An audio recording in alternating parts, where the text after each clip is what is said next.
Bonjour à tous et bienvenue dans le journal d'AC Franchise TV. Au sommaire de cette édition, l'actualité de la franchise avec la croissanterie, l'échelle européenne et Pizza Sprint. Un zoom sur la franchise Bazarland.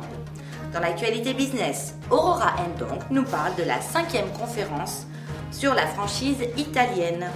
Ensuite, le lexique sur le règlement d'exemption européen.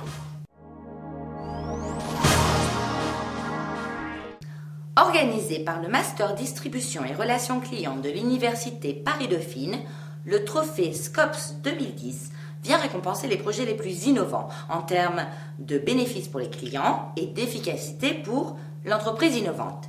Cette année, c'est la franchise de restauration La Croissanterie qui a reçu ce trophée grâce à son pass fidélité Airfeed qui permet entre autres aux consommateurs de piloter en temps réel son programme de fidélité via un écran tactile placé devant les caisses et relié à Internet. La franchise L'échelle européenne, le spécialiste de la hauteur, recherche son master franchisé pour la Grande-Bretagne.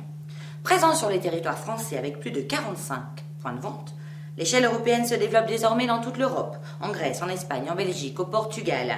Et la prochaine cible est le Royaume-Uni. Si vous souhaitez en savoir plus, contactez dès à présent l'échelle européenne en vous rendant sur acfranchise.com. La franchise Pizza Sprint va bientôt atteindre ses 60 points de vente, et principalement dans le Grand Ouest.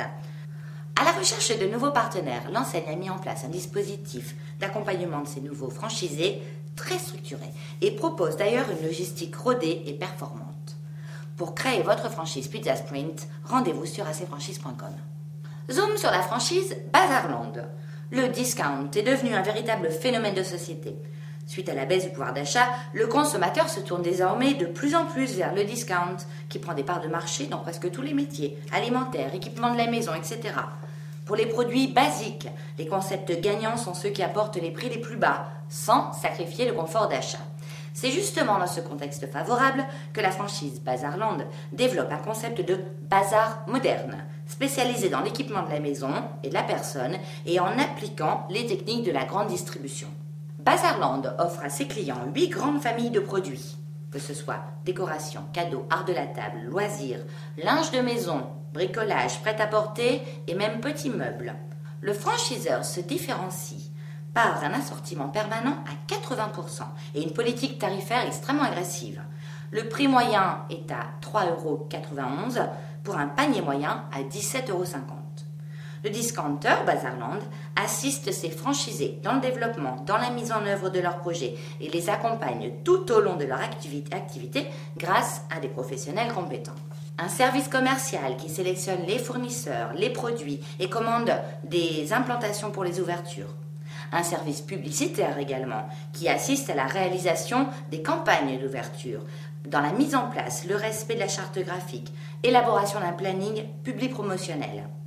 Il y a également un service animation et plusieurs outils à disposition.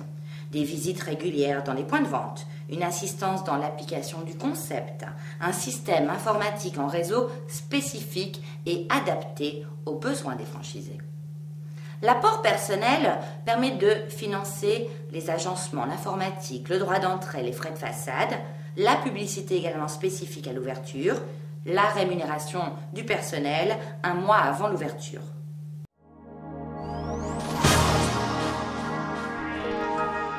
Dans l'actualité business, Aurora Ndong présente la 5e conférence nationale de la franchise italienne.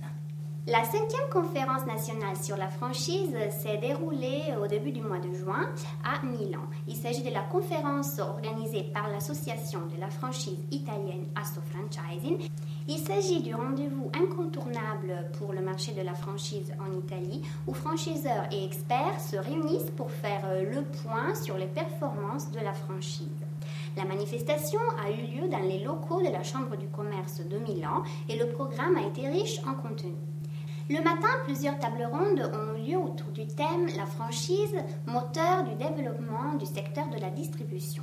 Plusieurs ateliers ont été animés par le secrétaire de l'association, Italo Bussoli, et à cette occasion, le président de l'association, Graziano Fiorelli, a exposé les chiffres de 2009 et les grandes tendances pour 2010. Durant l'après-midi, plusieurs enseignes leaders dans le secteur ont occupé l'estrade pour proposer leurs solutions d'amélioration des performances, et il a aussi été possible de rencontrer les franchiseurs dans des stands aménagés dans un espace dédié.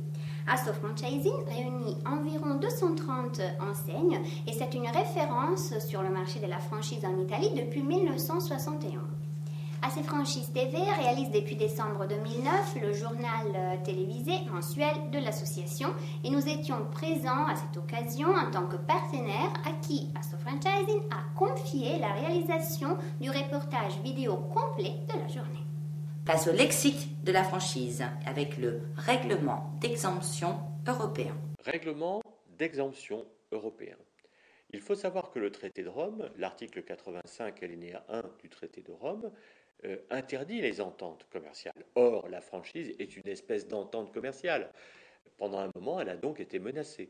Il a fallu l'arrêt dit pronuptia, ou plus exactement ce qui a suivi l'arrêt dit pronuptia, pour qu'on prenne conscience que la franchise était certes une entente, mais qui permettait aux petits commerçants de se regrouper au sein d'un réseau pour lutter contre la concurrence des gros succursalistes.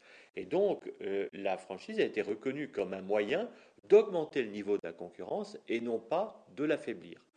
Par conséquent, il a fallu déterminer par un règlement d'exemption quelles étaient les conditions dans lesquelles la franchise répondait aux critères d'augmentation de la concurrence et non de diminution. C'est le règlement d'exemption européen qui en est à sa 3e mouture et qui va continuer certainement à évoluer. Merci de votre attention et à très vite sur AC Franchise TV.